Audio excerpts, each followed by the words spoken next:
नमस्कार दोस्तों, स्वागत है आप सभी का हमारे YouTube चैनल समग्र ज्ञान पर। आप जानकर हैरान होंगे, हमारे वैदिक ग्रंथों में क्रिप्टोग्राफी का प्रयोग देखने को मिलता है। अब वेंकटेश अष्टोत्तर शतनाम आमवली के इस श्लोक को देखिए। गोपी भाग्य मधुव्रत श्रृंगी शुद्ध संधि का इस श्लोक में एक जादुई नंबर 3.1419265353897 छिपी है, जो पाई के मूल्य को 31 नंबरों तक एकदम सही तरह से दिखाता है। पर इस श्लोक का पाई के मूल्य के साथ इनक्रिप्शन कैसे है, ये जाने इससे पहले इस श्लोक का अर्थ समझ लेते हैं। ये गोपियों के भाग्य राक्षस, मधु को खत्म करने वाले, मवेशियों के रक्षक, समुद्र की गहराई तक जाने वाले, दुष्टों का नाश करने वाले, कंधे पर हल रखने वाले और अमृत के वाहक श्री कृष्ण, आप हमारी रक्षा करें। इस श्लोक में श्री कृष्ण की आराधना की गई है। अगर कोई भी मानव इस श्लोक के एक भी अक्षर को कम कर दे या बढ़ा दे या बदल दे तो पानी की ये जादुई संख्या नहीं मिलेगी। पर रचनाकार ने इस श्लोक को पाई के मूल्य में कैसे बदला है, ये जानने के लिए हमें इनक्रिप्शन के कटपयादी सिद्धांत को समझना होगा। तो आप कहेंगे कि यह कटपयादी सिद्धांत क्या होता है? तो ये कटपयादी सिद्धांत में संस्कृत भाषा के स्वर और व्यंजन को संख्याओं में बदल देते हैं। जैसे कि कब तक पर या व्यंजनों को एक अंक कहते हैं, इसी तरह सभी व्यंजनों को एक नंबर देते हैं, जिसे इस कोष्टक में बताते हैं। किसी संयुक्त व्यंजन में सिर्फ बाद वाला व्यंजन ही लेते हैं और स्वरों का मूल्य निश्चित किया जाता है। और इस सिद्धांत के अनुसार अष्टोत्तर शतनामावली के सभी श्लोकों को इस तरह से रचा गया है कि हमें पाई का मूल्य मिले, जैसे कि घर का मूल्य है 3, पक्का मूल्य है 4। इसी तरह सभी व्यंजनों को संख्याओं में बदल लेते हैं। इस सिद्धांत में सिर्फ आव का कोई महत्व नहीं है, सिर्फ स्वर और व्यंजनों को ही नंबरों में बदला जाता है। अब हम आपको दूसरी जरूरी जानकारी देते हैं कि सिर्फ स्वर और व्यंजनों को ही नंबरों में नहीं बदलते, पर कई अक्षरों को भी नंबर दिए जाते हैं। जैसे कि खान भूख, आकाश भर के लिए 0 नंबर, भूख चंद्र को शशि के ये 1 नंबर कर मतलब हाथ 2 होते हैं। नेतृत्व यम युग्मक दृश्य के लिए 2 नंबर, अग्नि वहनी गुण अनंतराम के लिए 3 नंबर, क्योंकि अग्नि 3 तरह की होती है, जठराग्नि, चिताग्नि और भूत अग्नि। राम भी 3 है, परशुराम, दशरथ पुत्र, भगवान श्री राम और बलराम। इसी तरह दूसरे अंकों को भी कई शब्दों का चिन्ह कहा गुण है,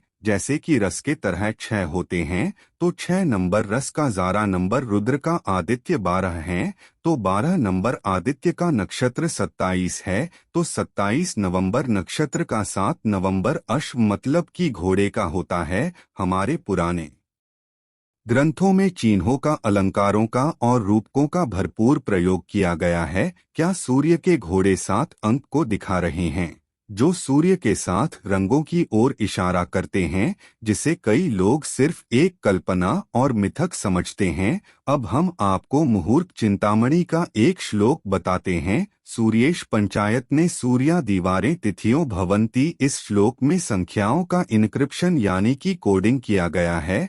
जैसे कि सूर्य 30, पंच अग्नि रस अष्ट नंद, ये सभी शब्द शाब्दिक अर्थों को नहीं पर संख्याओं को दर्शा रहे हैं। आइए अब हम इसे जानते हैं।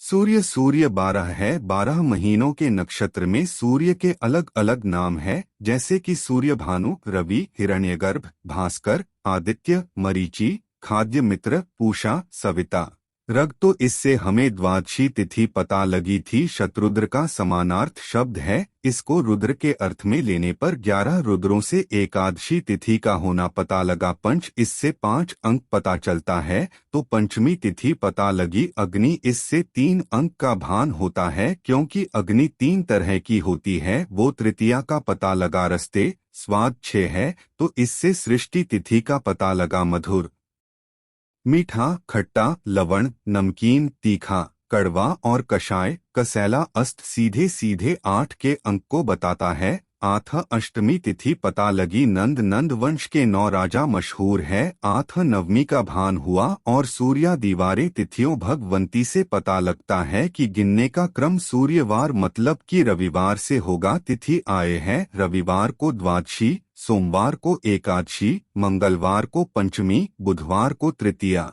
गुरुवार को षष्ठी, शुक्रवार को अष्टमी और शनिवार को नवमी। तो इस तरह से प्रयत्न करने पर हम श्लोक के गूढ़ रहस्य को जान लेंगे। हाँ, इसके लिए हमें पौराणिक कथाओं मान्यताओं का ज्ञान जरूरी है। जब कोई श्लोक का अनुवाद करता है और उसे श्लोक के इस इनक्रिप्शन के बारे में कुछ भी नहीं पता होगा तो उस अनुवाद में असत्य बाद ही अनुवाद होगी। और ऐसा ही हुआ पाणिनि के व्याकरण ग्रंथ अष्टाध्यायी के साथ। इस ग्रंथ में एक श्लोक ऐसा था जो बता रहा था कि किसी शब्द पर 2 नियम एक साथ लागू होते हैं तो शब्द किस तरह से बनेगा। और ये श्लोक इनक्रिप्शन के रूप में था जिसे पिछले 2500 सालों से कोई डिकोड नहीं कर पाया। पर हमारे लिए मान की बात है कि हमारे भारत के एक छात्र ऋषिराज पोपट ने आज 2022 की साल में डिकोड कर लिया है। इस श्लोक के डिकोड हो जाने से हम संस्कृत के किसी भी शब्द के मूल तक पहुंच सकते हैं